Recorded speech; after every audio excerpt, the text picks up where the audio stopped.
पवित्र श्रीमद् भागवत गीता, पवित्र चारों वेद, पवित्र कुरान शरीफ, पवित्र बाइबल, पवित्र गुरु ग्रंथ साहिब, पवित्र कबीर साहिब की वाणी में छुपे हुए गूढ़ रहस्य अर्थात तत्व को जानने के लिए कृपया अवश्य सुनिए जगत गुरु तत्वदर्शी संत रामपाल जी महाराज के मंगल प्रवचन।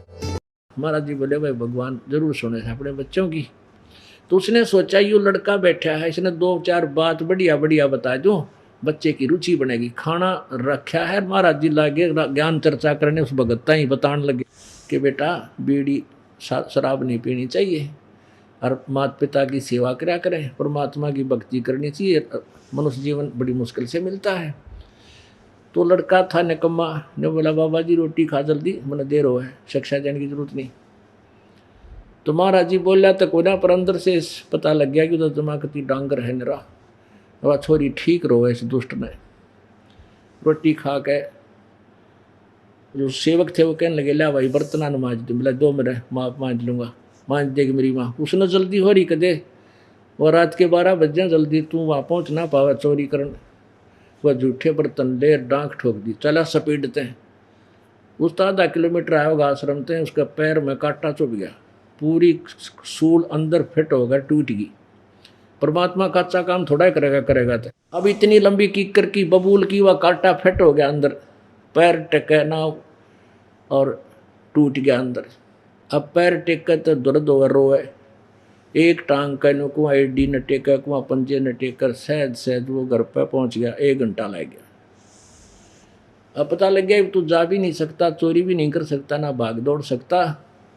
घर पहुंचा तो जाते ही वो बर्तन मारे पटक के माँ की चारपाई दो रहे।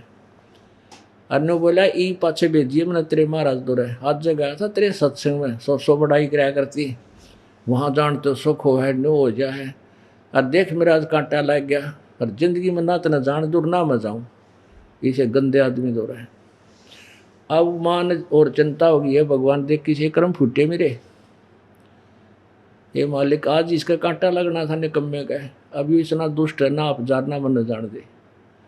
चलो जैसा भी अपनी किस्मत को कोसती हुई उठी, जैसा भी ट्रीटमेंट गामा में होया करता, सरसों के तेल की एक गाय होया करती, वो बांध दी, सुबह नरम होया पाओगा कांटा निकाल देंगे। तो सुबह वो कांटा निकाल दिया, और वो माँ तो मुँह तो नहीं बोला, नो मुँह कर रहा, काली मान रहा कि लाखों रुपये गए उसके। तो क्या हुआ कि उसके साथियों ने बाट देखी, 12 साढ़े 12 थी, वो चले गए चोरी करने राजा के महल में। राजा का महल ऐसा सुनना ही था, उन बेवकूफ़ा की करड़ाई आ रही थी। वह जाते ही पकड़ लिए। तो वहाँ मंत्रियों ने सलाह दी कि राजन ये इतने खूंखार अपराधी हैं कि राजा को भी ना बख्शा तो आम समाज को ये क्या समझेंगे, इनको भयंकर सजा देनी चाहिए। राजा ने कह दिया इनको कल शाम को 4 बजे सूली तोड़ दो चारों को, और सूली तोड़ने से पहले नगर के चारों तरफ, गांव नगर के अंदर एक नगर था, वो गांव नहीं शहर था, शहर से थोड़ी दूरी पर वो आश्रम था। तो शहर के नगर के अंदर से गलियों में से उनके काले मुंह करके और आगे पट्टी लगा देते थे और लिख देते थे कि ये इसने ऐसा राजा के घर पर चोरी करने की चेष्टा की, इनको आज शाम को 4 बजे सूली तोड़ा जाएगा, ताकि और लोगों का भी डर हो। इसलिए उनको गांव में घुमाया करते, गलियों में, और एक विशेष बैंड आगे बजता हुआ चलता था, तो सबको पता होता था कि आज किसी की साथ आई है, ये बाजा बाज रहा है। ऐसा जो बाजा बजा है तो किसी की सजा है। और सभी लोग गलियों में खड़े होकर अपने घरों के गेट का आगे देखा करते और किसको के सजा होगी। तो दोनों माँ बेटा अपने गेट के बाहर आकर खड़े हो गए। उधर से जब वो आए, उनका लठ मारे सिपाही, पुलिस सेना राजा के सिपाही कि बोलो अपना दोष बताओ। वो यूँ कहें कि हम चोर हैं, राजा के महल पर रात में चोरी करने गए थे, भाई हमसे गलती होगी, साहब आप कोई ना करियो, आज हम शाम को 4 बजे सूली तोड़े जावांगे। वो यूँ अपने ये नारा दे रखा है, उनको कैसे बोलते चलो।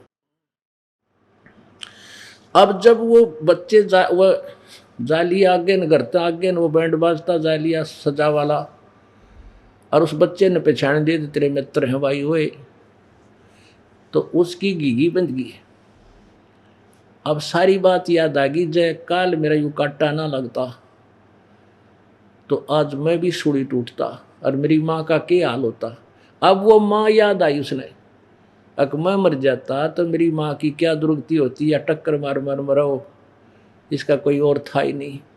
तो जब माँ तो पहले आ ली, चलो देख कर उनका ठीक है जिसे कर्म करे भोगना चाहिए, ढेर डाने नो कह माँ तो अंदर बढ़ गई और वो आकर बुरी तरह रोने लग गया अपनी माँ की छाती का लाग के। तो माँ ने सोची बेटा क्यों रोए है, तुम्हें तेरा कांटा भी निकलवा दिया। नो बोलिए माँ बुलाओ तेरे गुरु जी का, और तेरी तपस्या काम आ गई तेरे, जब काल मेरा कांटा ना लगता तेरे गुरु जी का भोजन नहीं देने जाता माँ, और तेरा बेटा नहीं था। तो वह कहने लगी रे निकम्मे क्यों, मेरा बेटा कोई चोर थोड़ा है, कहाँ माँ तेरा बेटा चोर था, मैं चोरी करने लग गया था माँ, मैं इनके साथ जाना था रात में। तब उसने कही रे निकम्मे तो चोर भी हो गया था, हकमा कति मैं महान ही चो लिया था, राज के बाद कान पकड़ू हूँ, तेरी गेल सत्संग में चला करूँगा और नाम लूँगा। नाम लिया और कल्याण हुआ। कहते संत शरण में आने से आई टले बला, जय मस्तक में सूढ़ी हुआ काटे में टल जाए। बोलो सतगुरुदेव। ब्रह्म पिता परमात्मा पूर्ण ब्रह्म सारी सृष्टि के रचनहार कुल मालिक कबीर देव कबीर प्रभु कबीर साहब अल्लाह अकबर अल्लाह कबीर गॉड कबीर, ये वही परमात्मा है जो बनारस में एक जुलाहे की भूमिका किया करते थे, जुलाहे का काम करते थे। जुलाहे वर्ण में वो प्रसिद्ध हुए। ये वो परमात्मा है जो सब ब्रह्मांडों के रचनहार हैं, कुल के मालिक हैं, सबके पालन पोषण करने वाले, धारण पोषण करने वाले। तत्वज्ञान के अभाव से, तत्वदर्शी संत के अभाव से हमने इन अज्ञानी वेद ज्ञानहीन ऋषियों और संतों गुरुओं के जो सत्संग सुने, विचार सुने, उन्होंने हमारे अंतःकरण में सदग्रंथों के विपरीत लोक वेद भर दिया। उस लोक वेद को सभी संतों ने, जिनको हम महान संत मानते रहे और जिनको महर्षि की पदवी प्राप्त रही, जिनको हम महर्षि समझते रहे, उन सभी ने एक ही सिद्धांत बता दिया। तो पूरा मानव समाज उस अज्ञान के ऊपर दृढ़ हो गया। सभी ने एक ही बात कहा कि परमात्मा निराकार है, उसके दर्शन नहीं हो सकते, उसको देखा नहीं जा सकता, और केवल समाधि दशा में हम अपने अंदर, शरीर के अंदर, अंतःकरण में केवल प्रकाश देख सकते हैं प्रभु का, परमात्मा का हम केवल प्रकाश देख सकते हैं, देखते हैं। पुण्यात्माओं, ये विचार करने की बात है, जैसे कोई कहे कि सूर्य निराकार है, उसका हम केवल मकान के अंदर प्रकाश देख सकते हैं, किसी जंगले में का। तो क्या उस व्यक्ति के विचार स्वस्थ हैं? क्या वो व्यक्ति नशा नहीं कर रखा होगा ऐसे व्यक्ति ने? ऐसा व्यक्ति या तो ऐसी व्याख्या या तो अंधा कह सके, सुनी सुनाई किसी पे, और या कोई नशे में पड़ा हो वो बोल सकता है। कहने का भाव ये है कि या तो महामूर्ख ऐसी बातें करेगा, विद्वान पुरुष ये नहीं कह सकता कि सूर्य निराकार है, उसका प्रकाश हम देख सकते हैं। अरे सूर्य बिना प्रकाश किसका देखा तुमने? जब सूर्य निराकार है उसको तो देख नहीं सकते, और उसका प्रकाश देख लिया तो सूर्य बिना प्रकाश किसका? अब डिवाइन लाइट, ईश्वरीय प्रकाश, हम कहें ट्यूब लाइट यानी ट्यूब का प्रकाश, और ट्यूब को कहें ये तो निराकार है, वो तो दिखाई नहीं देती, ट्यूब का केवल प्रकाश देखा जा सकता है, तो वो व्यक्ति अंधा है, ब्लाइंड है। और किसी अंधे पर सुन रखी है ये टिप्पणी और उसी का प्रचारक बना हुआ है। ये दशा थी परमेश्वर कबीर जी के अतिरिक्त। परमेश्वर कबीर जी ने जो ज्ञान बताया वो श्रेष्ठ है कि परमात्मा वो स्वयं है। हम ही अलख अल्लाह हैं कुतुब गोस और पीर, कहे कबीर खालिक दनी मेरा नाम कबीर। परमेश्वर ने स्वयं बताया कि मैं ही वो परमात्मा हूं, मैं ही वो सब सृष्टि का रचनहार हूं। ए स्वामी सृष्टा में सृष्टि हमारे तीर, और कह गरीबदास अधर बसूं अवगत सच कबीर। मैं ऊपर रहता हूं, सबसे ऊपर सतलोक में, और मेरा नाम कबीर है। परमात्मा से परिचित महापुरुषों ने, आदरणीय धर्मदास साहिब जी ने, आदरणीय मुल्कदास साहिब जी ने, आदरणीय दादू दास साहिब जी ने, आदरणीय गरीबदास साहिब जी ने, आदरणीय नानक साहिब जी ने, आदरणीय घीसा दास साहिब जी ने, इन महापुरुषों के बारे में तो दास परिचित है कि इन्होंने परमात्मा पाया और उन्होंने यही बताया कि वो परमात्मा साकार है, मनुष्य सदृश्य है, सशरीर है, उसका नाम कबीर है। और ये वही भगवान है, वही प्रभु है जो बनारस में धानक बनकर 120 वर्ष तक धानक का काम करता रहा, जुलाहे का। तो इसलिए वो जुलाहा कहलाए। ये सर्व ब्रह्मांडों के रचनहार और सबके संचालक, ओवरऑल कंट्रोलर हैं। इस तत्व ज्ञान से अपरिचित होने के कारण अज्ञानी ऋषियों और महर्षियों को हम पूर्ण परमात्मा प्राप्त जानकर उनके द्वारा दिए गए व्याख्यानों को हम श्रेष्ठ मानते रहे और उन्हीं के बताए अनुसार साधना करते रहे, जिस कारण से मानव का पतन ही होता चला गया। क्योंकि जब तक हम परमात्मा की शक्ति से, पावर से नहीं कनेक्ट होंगे तो हमारे कोई भी कार्य जो जीव के बाहर की बात है, जो जीव से नहीं हो सकते, तो वो नहीं हो सकते। अब जैसे इतनी बड़ी बड़ी क्रेन बन गई और ऐसे बड़ी बड़ी फैक्ट्रियां चल रही हैं एक इलेक्ट्रिसिटी तक, बिजली से, उस पावर से जो हम हाथ से काम नहीं कर सकते थे, अब बिजली उसको सेकंडों में कर डालती है, उसकी पावर। तो ऐसे ही परमात्मा की पावर जब हमें मिल जाएगी तो वो काम करेगी जो मनुष्य नहीं कर सकता। और इसीलिए परमात्मा की तलाश थी कि वो ऐसे काम करे जो हम नहीं कर सकते। और इन अज्ञानी संतों ऋषियों ने बता दिया कि इन्होंने परमात्मा को लूला लंगड़ा सिद्ध कर दिया कि न तो भगवान नरसिंह जी की उंडी ले सकता, जैसे नरसिंह भगत की ने 500 रुपये एक संतों को लिखकर दे दिए थे कि भाई आप आगे आपको एक सांवल नाम का सेठ दे देगा, और उन 500 रुपये के नरसिंह भगत ने भंडारा कर दिया था। तो वहाँ परमात्मा ने आकर के एक सेठ का रूप धारण करके और 500 रुपये उन संतों को दे दिए थे जो द्वारका गए थे। तो ये कुछ ऐसे सिरफरे संत हैं, ऋषि हैं, वो कहते हैं कि ऐसा कुछ नहीं कर सकता परमात्मा, ये तो बहकाने वाली और मिसगाइड करने वाली कथाएं हैं।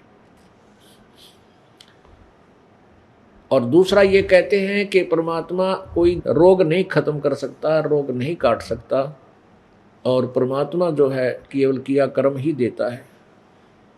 परमात्मा पाप नाश नहीं कर सकता, जैसे कल के सत्संग में आपको बताया था सुबह। और यदि परमात्मा कुछ करे नहीं सकता तो उस परमात्मा ने कौन चाहेगा, क्या उसकी इच्छा रहेगी? कौन इतने कठिन परिश्रम करेगा? जिन्होंने तपस्याएं की, सारा जीवन अपना शरीर नष्ट कर डाला प्रभु प्राप्ति के लिए। इतना कठिन प्रयत्न उसी वस्तु के लिए किया जाता है जिसकी बहुत ही अधिक महिमा हम सुनते हैं, जिसके बहुत गुण हो। एक तरफ तो ऋषि महर्षि और ये जो कल आने वाले साधक कठिन से कठिन साधनाएं कर रहे हैं प्रभु प्राप्ति की, दूसरी तरफ कहते हैं परमात्मा तो जैसा कर्म है वैसा ही देता है, उसमें कोई परिवर्तन नहीं करता। ये सिद्धांत कहाँ तक ठीक है? जब तक आप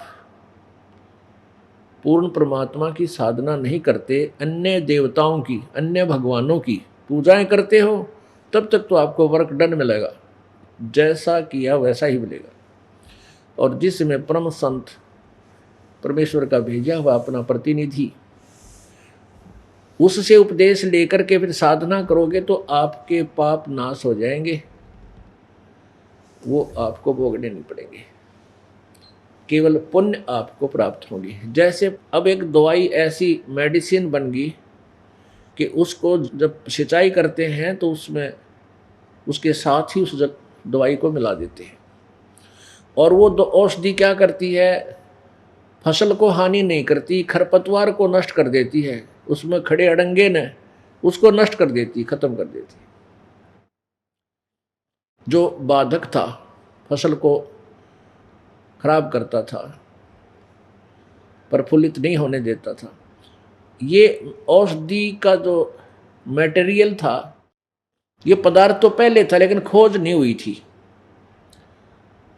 इसी प्रकार ये जो मंत्र है जिससे पाप कटते हैं, वो पहले ही अपने सदग्रंथों में विद्यमान था, लेकिन इन नकली ऋषि में ऋषियों ने उल्टे नाम जपवा दिए, उल्टे नाम बता दिए शास्त्र विरुद्ध, हम उनको सत्य मान कर जपते रहे, और वो वास्तविक मंत्र हमारे सदग्रंथों में विद्यमान था।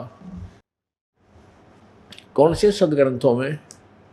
परमेश्वर कबीर जी द्वारा दिए गए उस अपनी अमर वाणी में, सच्चिदानंद घन की वाणी में, यानी सूक्ष्म वेद में। और ब्रह्म तक की साधना का वास्तविक ज्ञान गीता जी में लिखा है कि केवल एक ओम मंत्र है, नथिंग एल्स, और कोई मंत्र नहीं। तो उसको छोड़ करके पता नहीं क्या क्या मंत्र बना दिए, ओम नमः शिवाय, ओम भागवते नमः शिवाय, गणेशाय नमः, ओम गणेशाय नमः, ओम एमे नमः, पता नहीं क्या क्या बना रखे। ये मंत्र नहीं थे। तो इस प्रकार हम अपने वास्तविक मंत्र से दूर होने के कारण परमात्मा का वास्तविक लाभ हम प्राप्त नहीं कर सके और नास्तिकता की तरफ अग्रसर हो गए। तो वो मंत्र हम अपने किए हुए कर्म का फल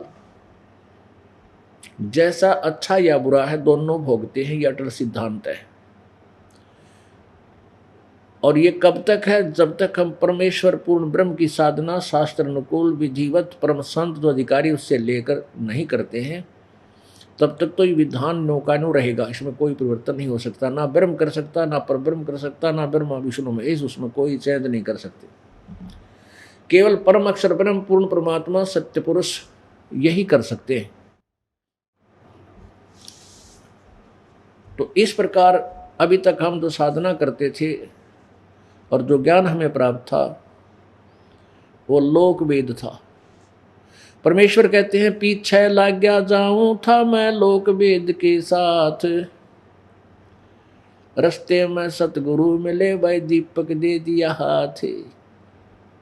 लोक वेद होता है सुना सुनाया ज्ञान अक्षेत्र में, किसी एक अक्षेत्र में।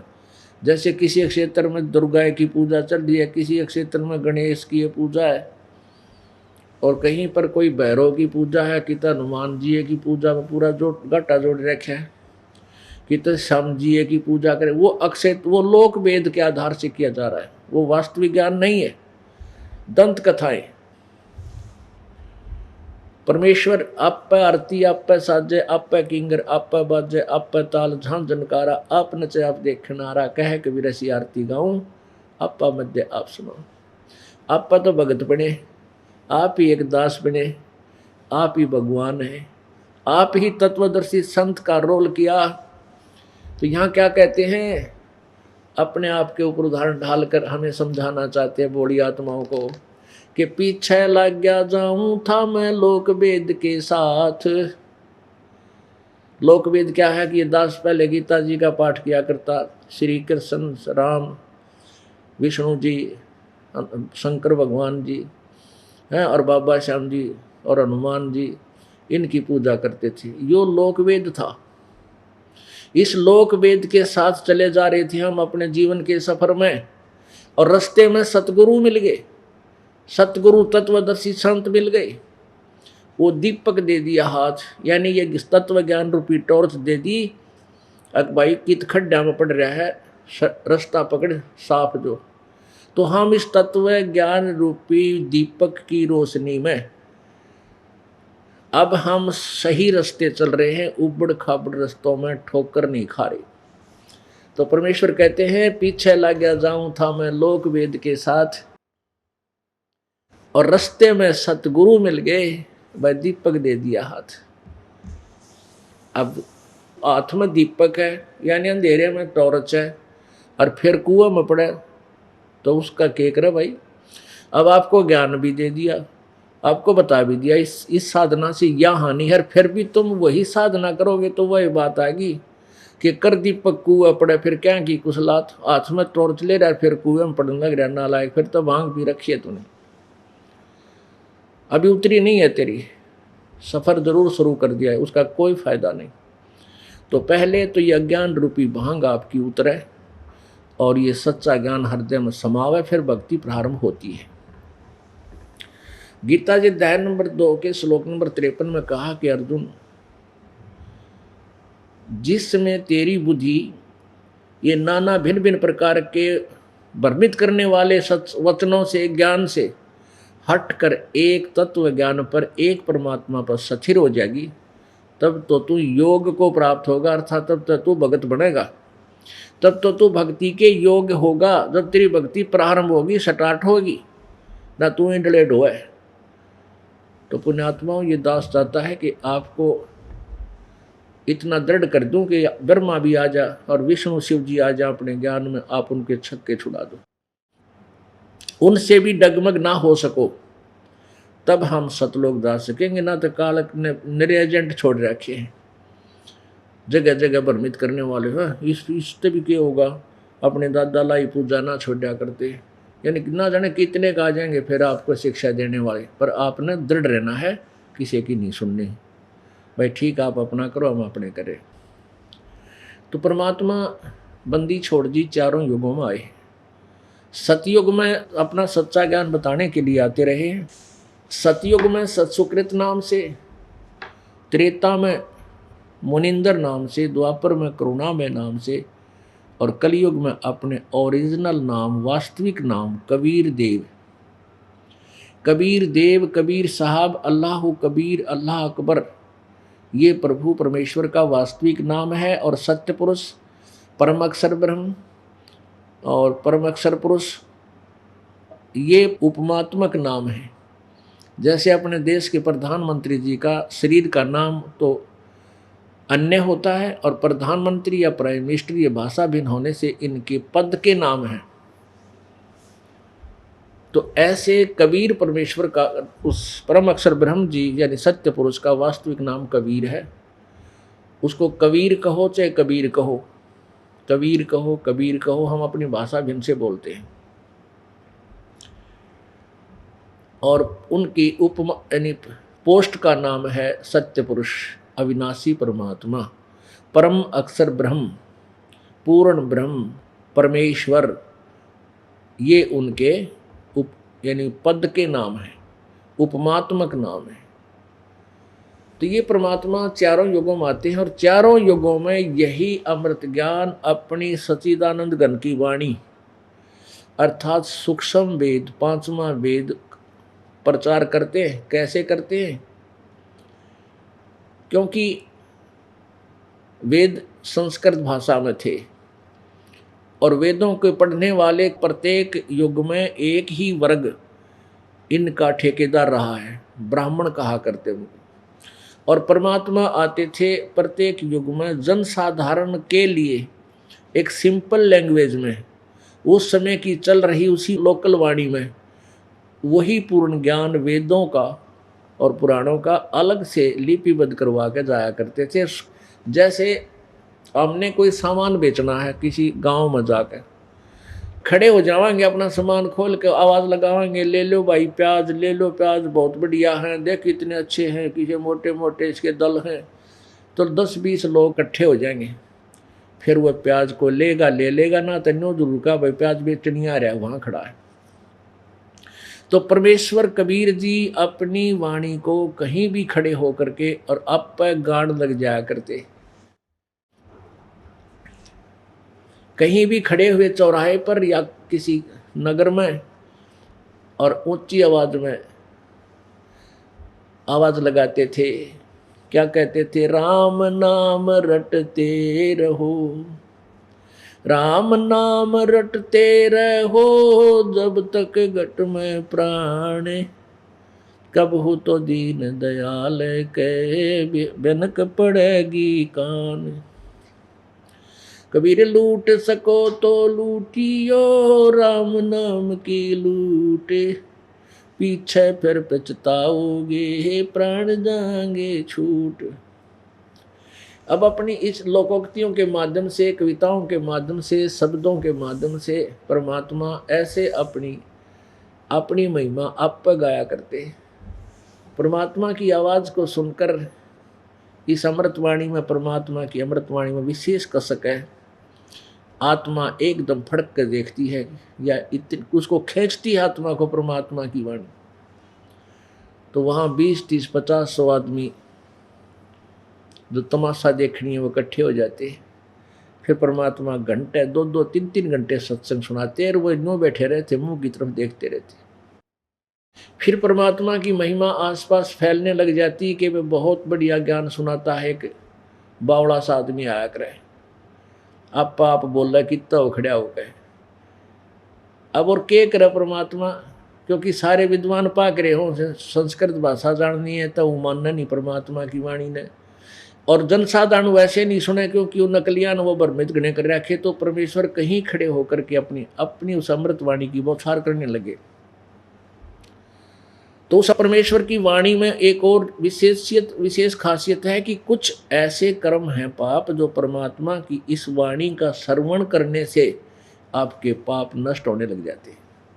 2-4 बार श्रवण करने से आपके बहुत से ऐसे जो पाप हैं, वो जो नॉर्मल से होते हैं, वो समाप्त हो जाते हैं।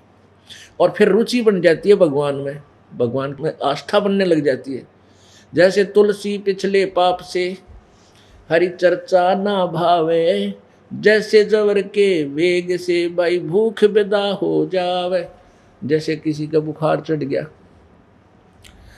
किसी को टेम्परेचर हो गया, तो उसको भूख नहीं लगती।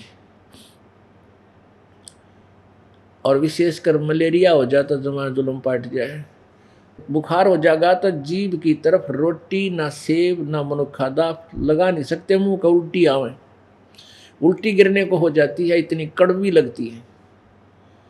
अपने आत्माओं ना सेब कड़वी, ना रोटी कड़वी, और न ही मनुखादा कड़वी।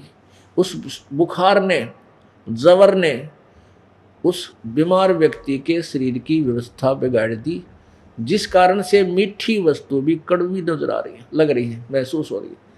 तो उसका ट्रीटमेंट क्या है, उसका इलाज क्या है?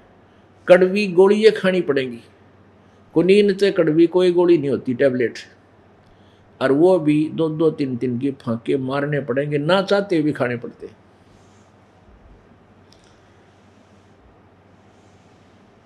पुण्यात्माओं, कुछ ऐसी टेबलेट हैं जिनके ऊपर शुगर कोटिंग होती है। ऐसी टेबलेट है, अंदर तो उनमें दवाई घनी कड़वी हो है, और उसके ऊपर बस शुगर कोटिंग होती है। जैसे कैप्सूल है, कैप्सूल की दवाई बहुत कड़वी होती है, इसलिए कैप्सूल रूप बनाया गया उसको। एक ऐसा ऊपर बना दिया उसका कवर सा, जिसके अंदर डाल कर और पानी के अंदर ले ले तो कड़वी ना लगती, वह अंदर जाकर अपना काम कर दी। तो परमात्मा ने ये शब्दों वाली जो गाना लोकोक्तियों के माध्यम से, तो ये इसलिए लोकोक्तियों के माध्यम से शुरू किया कि ये शुगर कोटेड कर दी थोड़ा सा परमात्मा की दवाई, और इसने आराम से आम आदमी कानों के माध्यम से प्रवेश करवा लेता है, सुन लेता है। तो कहने का भाव यह है कि परमात्मा ने शुगर कोटेड औषधि को, यानी अपनी अमृतवाणी तत्व ज्ञान को केवल कैप्सूलों के माध्यम से देना शुरू कर दिया। ये दोए हैं, कितने प्यारे लागे परमात्मा की वाणी के। फिर शब्द हैं,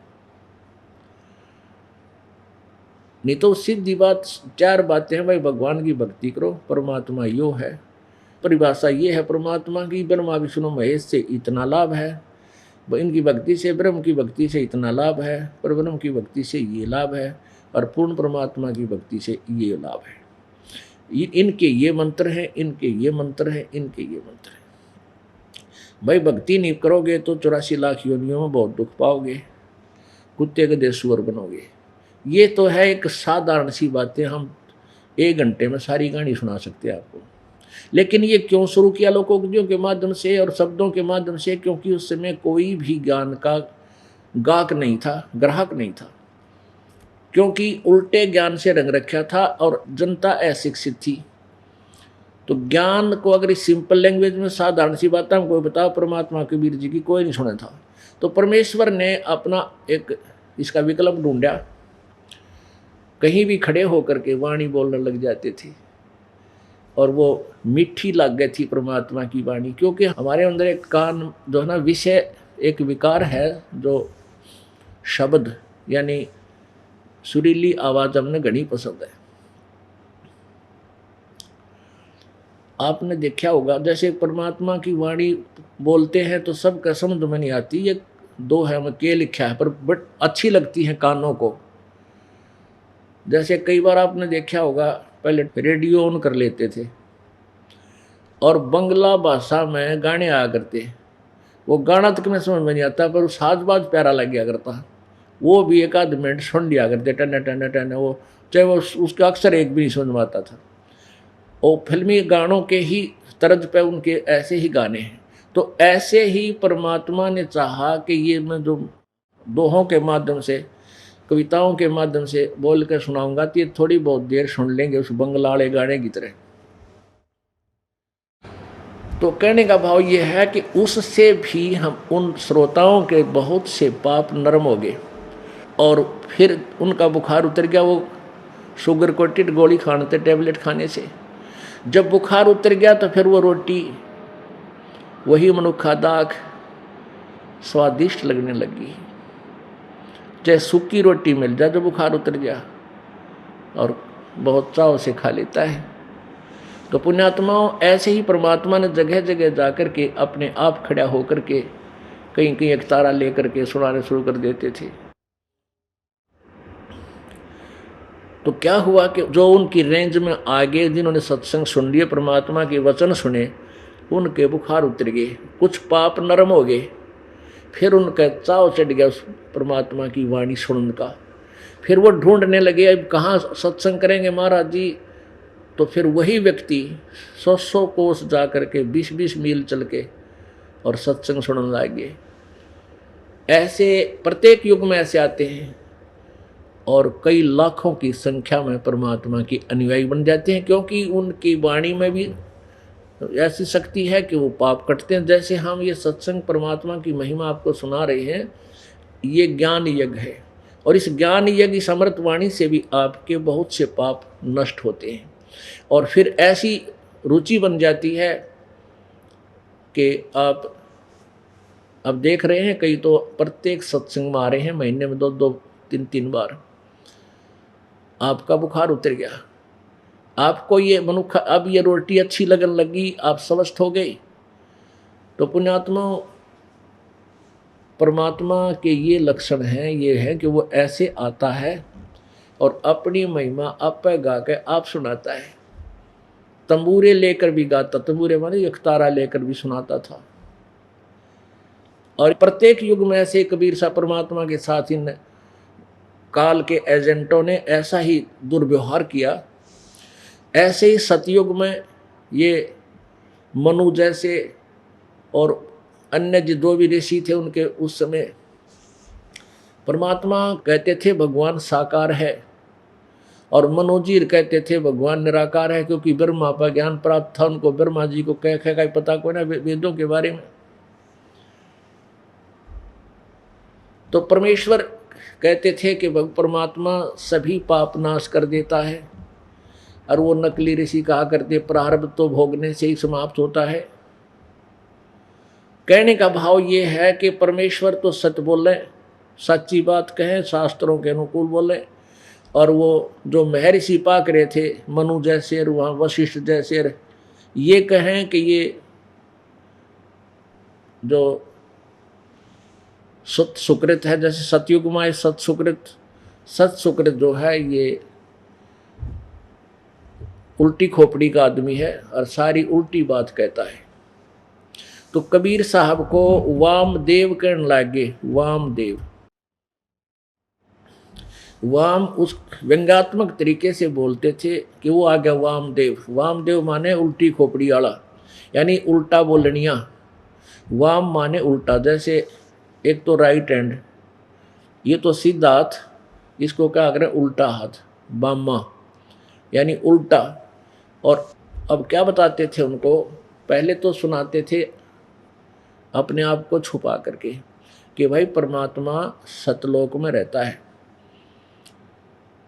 और वही दूसरा रूप बना करके यहाँ पृथ्वी लोक पर आकर के अपनी महिमा का आप पर प्रचार करता है। तो वो व्यंग करते थे ऋषि महर्षि कि तू है शायद वो 2 स्थानों पर रहने वाला वामदेव। वाम का अर्थ होता 2, वाम माने 2 हो जाना, 2। वाम शब्द 2 का प्रतीक है कि यू वामदेव, इस तरीके से भी कि तू दो रूप धारने वाला तू है वो वामदेव, वाम भगवान। कहने का भाव ये है कि कबीर परमात्मा के उस तत्व ज्ञान को जनसाधारण तक उन नकली ऋषि महर्षियों ने जान नहीं दिया। फिर भी कुछ एक पुण्यात्मा थी, उनकी शरण में आती रही, अपना कल्याण करवाएगी, बहुत कम। लेकिन कलयुग में परमेश्वर ने अब बैन उठा रखे। इस युग में चाहे पूरी पृथ्वी के प्राणी इस सत भक्ति को स्वीकार कर लेना, सबको पार कर देगा, सबको पार करेंगे। पुण्यात्मा त्रेता युग में जो परमात्मा आए तो मुनिंदर नाम था उनका।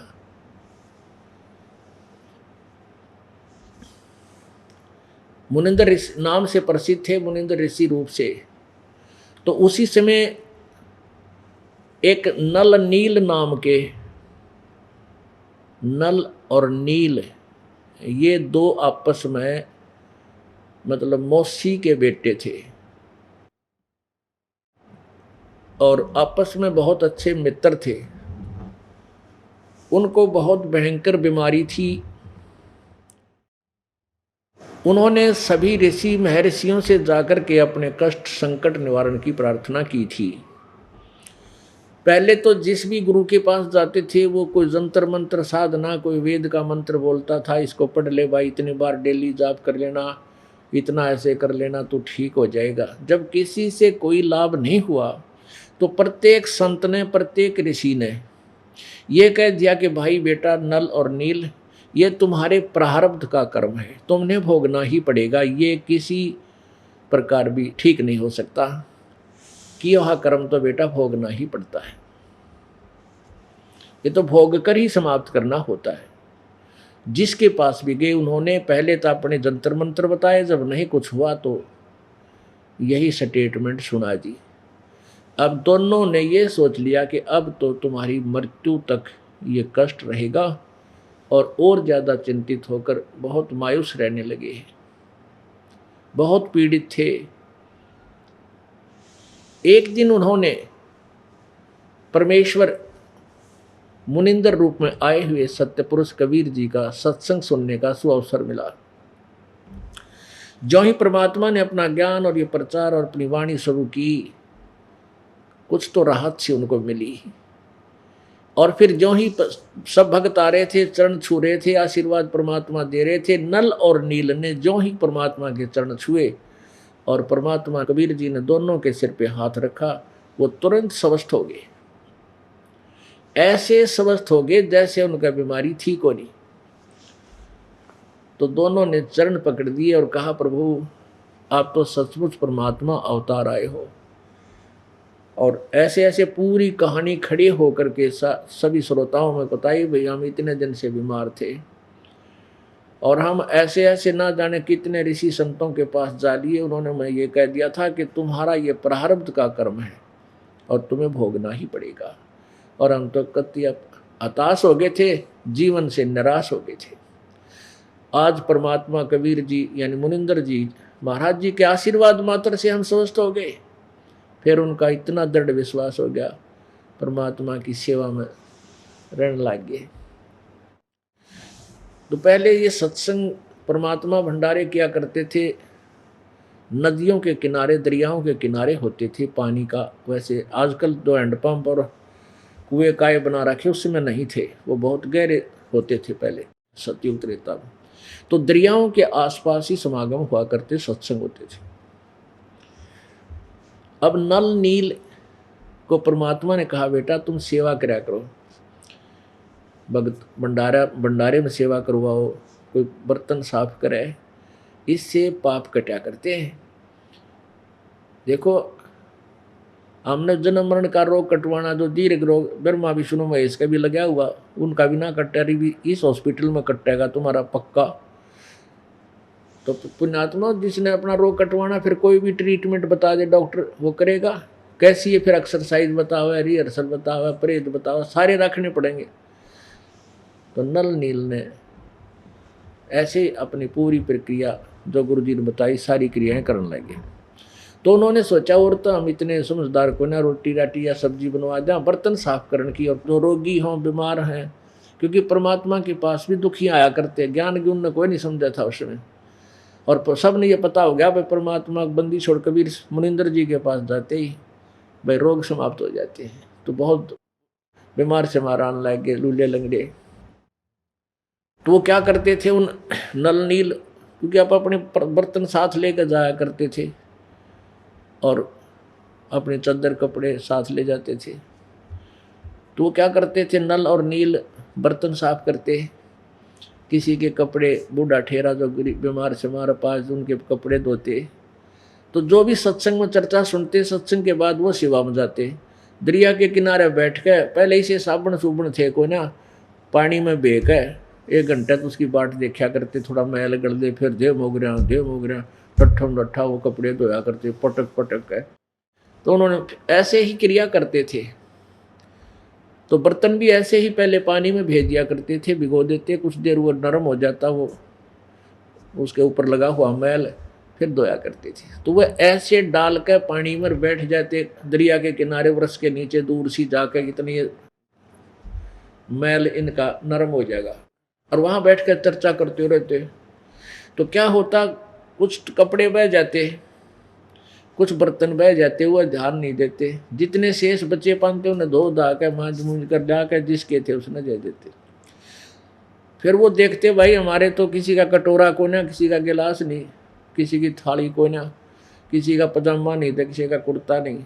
तो वो प्रार्थना करते, भाई हमारा तो कुर्ता नहीं पाया, कमीज नहीं मिला। वह न्यू कह देते, भाई हम तो जितने ले गए थे सारे ले आए। उनको पता नहीं लगता कि वो बह गए दरिया में। तो वो दुखी हो गए बेचारे, वहाँ कितने कुर्ते लावे, कितने कौन गिलास लावे, कहाँ फिर दूर जंगल में सत्संग होते थे। कहने का भाव ये है कि उनकी शिकायत करने लगे तकरीबन सभी, गुरुदेव के सामने, मुनिंदर जी के सामने, परमेश्वर कबीर जी के सामने, कि महाराज जी ये नल नील सेवक तो बहुत अच्छे हैं, हम मना भी करते हैं तो भी सेवा करते रहते हैं, हाथ जोड़ कर हमारे से ले जाते हैं, आपके कपड़े धो देंगे, लेकिन ये ऐसे ऐसे कपड़े हमारे वहाँ पानी में बह जाते हैं, पता नहीं कहाँ गुम करके आते हैं। तो उन 1-2 ने बताया, जी ये ऐसे करते हैं। कबीर जी परमेश्वर को बताया, जी गुरु जी ऐसे करते हैं, ये वहाँ भिगो कर उस पानी में और बैठ जाते हैं, चर्चा करते हैं भगवान की, जो आपसे विचार सुनकर जाते हैं, और वो बर्तन और कपड़े जल में बह जाते हैं, इनको पता नहीं लगता। तो कबीर जी कहने लगे, बेटा तुम और सेवा कर लो, और बहुत है, और या रहने दो। तो हाथ जोड़ के खड़े हो गए नल और नील जी, ना तुम हमने सब्जी बनानी आती गुरु जी, ना रोटी बनाई से भोले से दिमाग के, हम दया कर दो अपने दास पे, सेवा ना छीनो, घनी ख्यास रखेंगे। तो 1 दफा माफ़ भी कर दिए, फिर भी वही उलाने आए। परमात्मा बोले, भाई तुम रहने दो, सेवा मत करो। फिर रोने लग जाते बेचारे, क्योंकि उनको पता था जब गुरु जी नाराज हो गए, सेवा छूट गई, तुम्हारे ऊपर बिजली फेर गिरेगी, वो फिर वो कष्ट ना शुरू हो जाए। रोने लग गए। फिर परमात्मा बोले भाई चलो कोई बात ना बेटा, कर लो सेवा, आज तुम्हें आशीर्वाद दे दिया, तुम्हारे हाथ से कोई वस्तु वाणी में नहीं डूबेगी, जल में नहीं डूबेगी, चाहे पत्थर भी क्यों ना हो। आशीर्वाद परमात्मा का वचन अटल सिद्ध हुआ। तो उनके हाथ से जो वस्तु उन्हें धर दी वही रहती थी, इधर उधर भी नहीं होती थी जब तक वो ना हाथ ला ले। कितना तेज पानी बहता रहा, वो वस्तु वहां से हली नहीं, टस से मस नहीं होती थी। अपने आत्माओं, ये तत्व ज्ञान है जो आपके समक्ष एक पूर्ण रूप से अज्ञान हटा देगा। कबीर परमात्मा जी जब त्रेता युग में आए हुए थे, एक बार श्रीलंका में चले गए। श्रीलंका में एक चंद्र विजय नाम का भाट था, और वो राजा रावण का खास वो था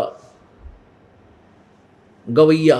यानी उन्हें पहले क्या होता था, ये साधन होते थे भाट डूम, ये राजाओं के सामने जाकर चुटकुले चटकुले सुनाते थे, कोई गाने गुणे सुनाते थे, उनकी रिक्रिएशन कराया करते थे। उनकी जो है ना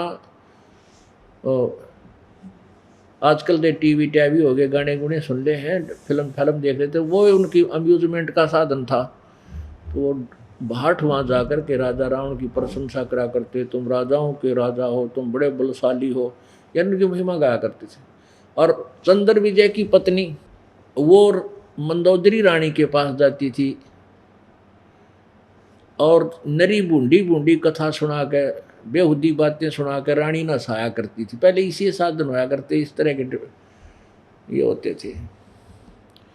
और उसके बदले में उनको वो कुछ वस्त्र दे देते, कुछ पैसे दे देते, कुछ भोजन दे देते, डाल देते, वो ले आते। इस तरह उस भाट का परिवार का गुजारा चल रहा था। 16 सदस्य थे उनके, कुछ पुत्रवधू, फिर पौत्र पुत्री, यानी सारे मिलाकर 16 सदस्य थे। एक दिन परमात्मा जब वहां गए श्रीलंका में, चंद्र विजय भाट के द्वार के थोड़ी सी दूरी पर सुबह सुबह एक वृक्ष के नीचे बैठ गए। और चंद्र विजय सुबह सुबह सैर सपट्टे को जाता था, उठकर चला बाहर, सामने महात्मा रूप में, ऋषि रूप में परमेश्वर विराजमान थे।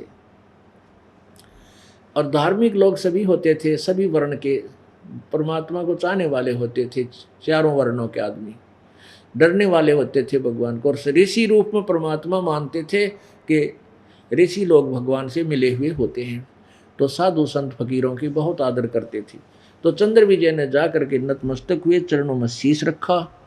परमात्मा ने पूछा, भाई कौन हो? उन्होंने बताया, जी मैं भाट हूँ, राजा रावण का खास भाट हूँ, और मैं अपनी उनको गाने गुणे सुनाता हूँ, और ये दास का अपना यहाँ मकान है। तो वो बैठ के परमात्मा ने चर्चा करी, बेटा भक्ति कराया करो, परमात्मा का नाम बजना चाहिए, मनुष्य शरीर बार बार नहीं मिलता। तो चंद्र विजय भाट कहने लगा, महाराज जी भक्ति तो हम करते हैं, भगवान विष्णु की करते हैं, भगवान शिव की करते हैं, हमारा राजा है ना रावण, ये शिव का पुजारी है, और हम भी शिव की भक्ति करते हैं। फिर परमात्मा ने वो तत्व ज्ञान शुरू किया। 1 घंटा बैठा रहा, उठा है कोई नहीं। तो उसने बहुत ही अच्छा लगा, तो कहने लगा, भगवान एक बार आपके दास का मकान है, यहाँ चलो। परमात्मा बोला, भाई पहले नाम ले, भक्ति समझ मावत चालू ना, नून ऐसे नहीं जाया करता मुझसे घर पर। तो उसने और अच्छी तरह अपने शंका समाधान करवा कर नाम ले लिया। और फिर परमात्मा उनके घर में गए, बच्चों को सबको समझाया, ज्ञान दिया, पर उस समय तो मान्य नहीं। फिर दोबारा फिर गए परमात्मा, महीने 2 महीने के बाद। तब तक चंद्र विजय ने सारी कथा सुना कर पूरे परिवार को सेट कर दिया, बेटा अब क्या गुरु जी आओ तो सारे नाम लियो।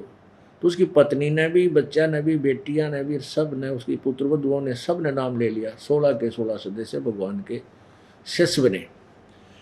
अब वो ज्ञान जो परमात्मा 1 हफ्ता रुके सबको सुनाया करते, वो चंद्र विजय की रानी जो थी कर्मवती, उसने भी ये सृष्टि रचना सारी गोट ली। अब वो जाकर के मंदोदरी रानी ने सुनाने लगी ये कथा, जो परमात्मा का सत्संग सुना करती थी। वह मंदोदरी उसकी बात न सुनर गणिया से न गए अड़ंगे, तो तेसी बूंदी बोला करती, तेरे मुंह में कदे शुभ वचन मैंने सुना नहीं आज तक, क्योंकि ऐसी गंदी गंदी बातें सुना करती राजी रखन खातिर रानी ने। और अब तू इतनी सुथरी बात, ये भगवान की चर्चा कहाँ से ले आई? इस तेरे इस कुपात्र में यो इतना बढ़िया ज्ञान किसने भर दिया? क्योंकि वह अब खुली हुई थी आपस में, सारी अच्छी अच्छी मंदी बतलाती थी तो खुल गई थी। तो उसने खूब समझाया कि रानी ठीक है, जब तक मैं हमें कोई वस्तु ना थी हमारे पास तो जो भर रखा था वो बोला करती, अब वो बात मेरी बोलने जी नहीं करता। हमारे घर हमारे गुरुजी आते हैं और ये कथा वो सुनाया करते हैं। परमात्मा कहते हैं, गोता मारूं स्वर्ग में और जा बैठूं पाताले, कह कबीर ढूंढता फिरूं अपने हीरे माणिक लाले। अपने हीरे और मोतियों को, अपनी प्यारी आत्माओं को, जो अच्छी आत्माएं हैं उनको ढूंढता फिरता हूं। अब युकाल क्या करता है? पहले तो हमारे 4-5 मजहब बना दिए, एक दूसरे के शत्रु हैं। हमारा धर्म बढ़िया, उन्होंने कहा हमारा धर्म बढ़िया, उन्होंने कहा हमारा धर्म बढ़िया। वो अपनी साधना, वो अपनी दृढ़ है, कति नहीं मानना दूसरे के, शर हो जा लड़ पड़े। तो काल ने क्या कर रखा है कि पहले तो कलयुग में 4-5 विभाग करे हमारे मानव के। हमारे पूर्व पहले तो हम एक थे, अलग से कोई मजहब था नहीं, तो हमारे संस्कार आपस में रले मिले हैं।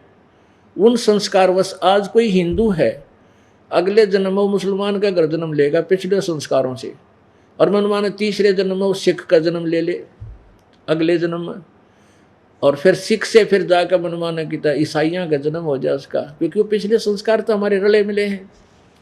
अब इस प्रकार परमात्मा कहते कोई कितना भी पटक दिया काल ने हमारी प्यारी आत्मा जो पूर्व संस्कारी हैं, तो उनको ढूंढता फिरता हूँ।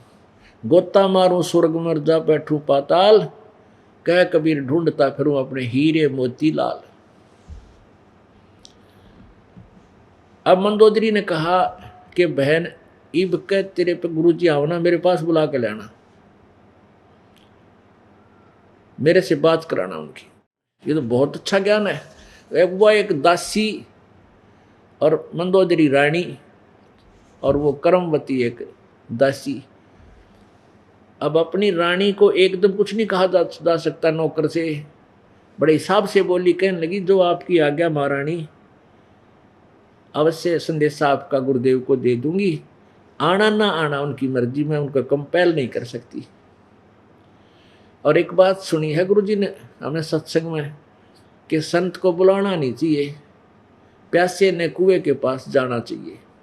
और मान लीजिए मैं उनको प्रार्थना भी कर दूं और ये भी कह दूंगी जी चलिए एक बार मेरी रानी रूस जाएगी, मेरी नौकरी चली जाएगी, और वो मन मार कर आ भी गए, मेरे कहने आपको हृदय से आशीर्वाद नहीं देंगे, हृदय से आपको ज्ञान नहीं देंगे, तो आपको लाभ कुछ नहीं, और जो आपकी आज्ञा सिरोधारी है।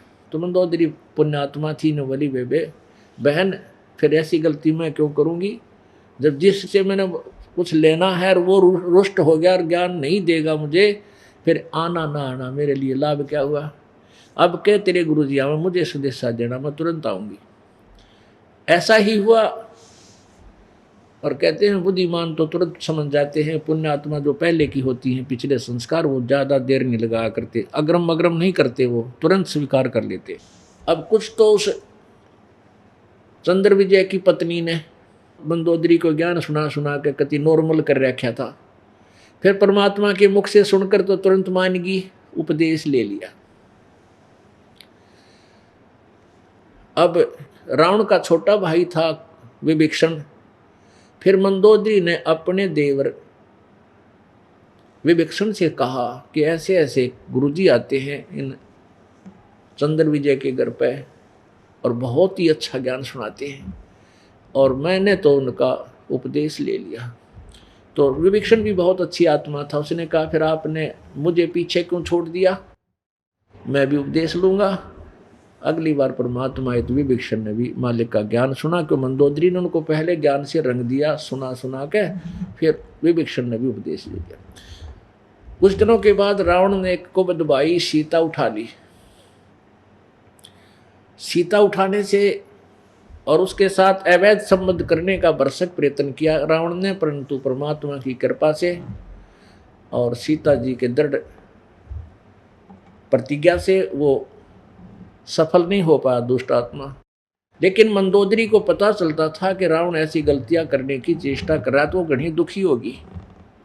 उसने अपने गुरुदेव से कहा, गुरुदेव मेरे जो पति हैं वो किसी और औरत के चक्कर में पड़ गए और वह बाग में रख रखी है।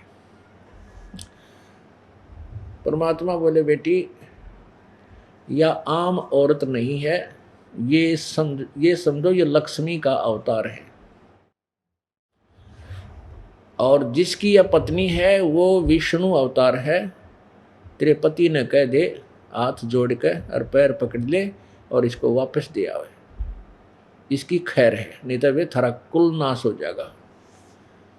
अब मंदोदरी तो अपने गुरुदेव के वचन को फाइनल मानना चाहिए। उसी दिन उसको बड़ा भय हो गया, अपने पति को घना समझाया कि आप यह औरत वापस दे दो, ये एक सिंपल औरत नहीं है, साधारण औरत नहीं है, ये विष्णु लक्ष्मी अवतार है और वो रामचंद्र जी दशरथ के पुत्र विष्णु अवतार है। अब रावण की तो उल्टी खोपड़ी हो रही हो, क्या न माने, 4 गाली तरह उसका अपनी पत्नी थी सुनाई, जो अच्छी बूंदी पति कह दिया कर अपनी औरत ने, अब तुम मेरे को 2 मस्करां डराती है तू के समझे ऐसे रांड, इस तरह की बहुत सी उन्हें बातें कही। मंदोदरी ने फिर भी उसके पैर भी पकड़े कि मेरे सुहाग को मत उजाड़ो, आप मेरी बात मान लो, जो गुरु जी कह रहे हैं वो सत्य है, जो मैं आपको कह रही हूँ वो सत्य है। रावण ने बोला तो अपना काम करे, चल एक तरफ बैठ, एक तरफ, मैं नहीं सुनता। अब उसका तो 7वें आसमान में घूम रहा है, क्योंकि शिव जी की साधना करी, तमोगुण की सिद्धियां प्राप्त कर ली, आकाश में उड़ जाने की वरदान ले लिया।